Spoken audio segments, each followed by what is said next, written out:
The most likely candidate for syncope, also known as faint, is the macho male, somebody who is in their mid-teens to 20s, maybe even early 30s, who is needle phobic, but because he is macho, wants to hide that fear.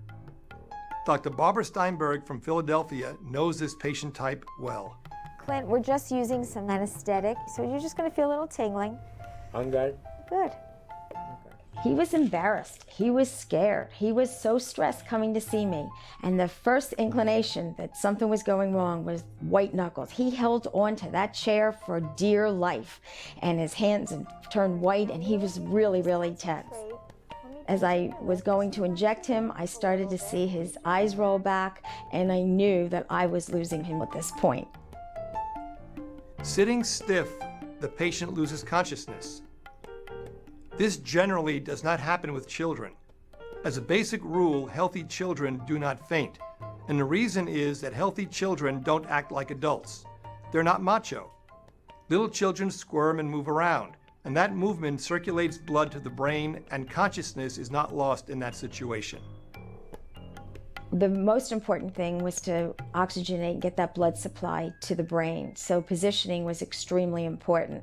So we made sure that the chair was put in a supine position. We tilted his head back, lifted his chin. We had a good airway, and we wanted to stimulate him a little more. So we put an ampule of ammonia for him to sniff, and that sure did it. So my macho man was now back in shape.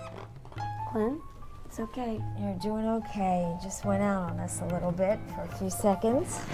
Oh, did I really? Yes, you did. Just taking your pulse. You're a little nervous. Don't like those needles? Not really. All right. Not really. Yeah. If the patient never loses consciousness, it is acceptable to continue with the planned dental treatment if both you and the patient are comfortable doing so.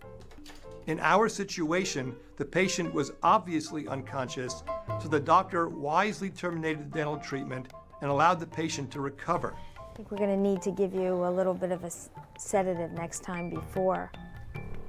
Yeah, next time. Next time. Next appointment. In either situation, it is important to determine what caused the syncopal episode before treating the patient again. In this case, it was anxiety. So we should consider sedating the patient prior to beginning the procedure next time.